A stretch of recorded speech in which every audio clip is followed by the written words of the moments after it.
Tender తీసుకున్నటువంటి వ్యక్తిని cancel చేస్తారా లేకపోతే కంటిన్యూ చేస్తారా తెలియాల్సిన బాధ్యత మీ ద్వారా ప్రభుత్వాన్ని కోరుకుంటూ తప్పనిసరిగా ఆ ప్రాజెక్టుని అభివృద్ధికి తీసుకోవాలని మరీ కోరుకుంటూ మీకు ధన్యవాదాలు ప్రసిద్ధ అధ్యక్ష. గౌరవనీయులు గౌత్ శిరీష గారు. ఏంటండి? ధన్యవాదాలు అధ్యక్ష. అని మీకు తెలియకుండా పేర్లు ఇస్తారా అధ్యక్ష?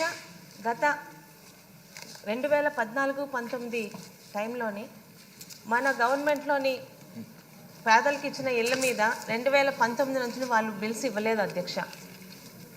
ఎక్కడ కూడా వారి సభ్యులకి ఇచ్చుకున్నారు కానీ వైసీపీ సభ్యులకి. అయితే 2019-24 మధ్యలో ఉన్న మన టీడీపీ కార్యకర్తలు సాధారణ ప్రజలు కూడా మళ్ళీ మన గవర్నమెంట్ వచ్చాక ఆ ఇంటికి బిల్స్ వస్తాయని చాలా నమ్మకంతో ఉన్నారు అధ్యక్ష. అయితే ఇప్పుడు 2024 కూటమి ప్రభుత్వంలో గత గవర్నమెంట్లో ఉన్న బిల్స్కి కట్టిన ఇళ్ళకి బిల్స్ అవుతున్నాయి కానీ 2014-19 ముందు ఉన్న ఆ ఇళ్ళ బిల్లు గురించి ప్రభుత్వం ఎటువంటి నిర్ణయం ఇంతవరకు తీసుకోలేదు అధ్యక్ష. ఈరోజు తెలుగుదేశం కార్యకర్తలు అలాగే సామాన్య ప్రజలు కూడా 2014-19 వచ్చిన ఇళ్ళ మీద ప్రభుత్వం ఎలాంటి నిర్ణయం తీసుకుంటుందో అని చాలా ఆశతో ఎదురు చూస్తున్నారు అధ్యక్ష. దయచేసి ఈ సబ్జెక్ట్ మీద కూటమి ప్రభుత్వం కాన్సన్ట్రేషన్ చేసి 14-19 మంది కట్టిన ఎన్టీఆర్ ఇళ్ల బిల్స్ మీద కూడా ఒక నిర్ణయం తీసుకుంటే ఆ వర్గ ప్రజలందరికీ ముఖ్యంగా తెలుగుదేశం కార్యకర్తలకి సామాన్య ప్రజలకు కూడా ఉపయోగకరంగా ఉంటుందని మీ ద్వారా సదరు మంత్రి గారికి కోరుకుంటున్నాను అధ్యక్ష. ధన్యవాదాలు అధ్యక్ష. గౌరవనీయులు బోండా ఉమామహేశ్వరి గారు.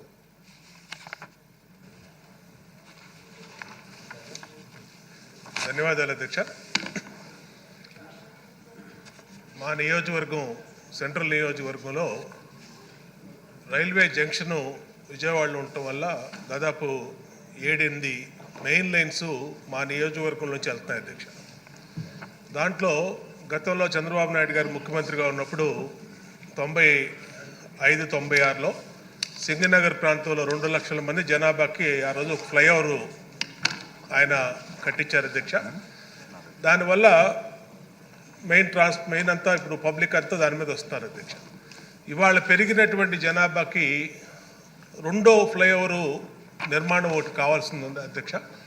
అట్లాగే గుణదల ప్రాంతంలో ఒక ఫ్లైఓవర్ కావాల్సి అధ్యక్ష. ఆ ROB railway over bridge already సగం కట్టుంది అధ్యక్ష. నేను గౌరవనీయులు మంత్రి లోకేష్ గారు ఇక్కడే ఉన్నారు, వారికి విజ్ఞప్తి చేసేది ఏంటంటే ఈ గతిశక్తి అని చెప్పి సెంట్రల్ గవర్నమెంటు రైల్వే వాళ్ళు మొత్తం ఆర్ఓబీలన్నింటిని కూడా 100% ఫండింగ్తో స్టేట్ ఫండింగ్ ఏమి లేకుండా మొత్తం వాళ్ళే ఇస్తారు అధ్యక్ష. దీని మీద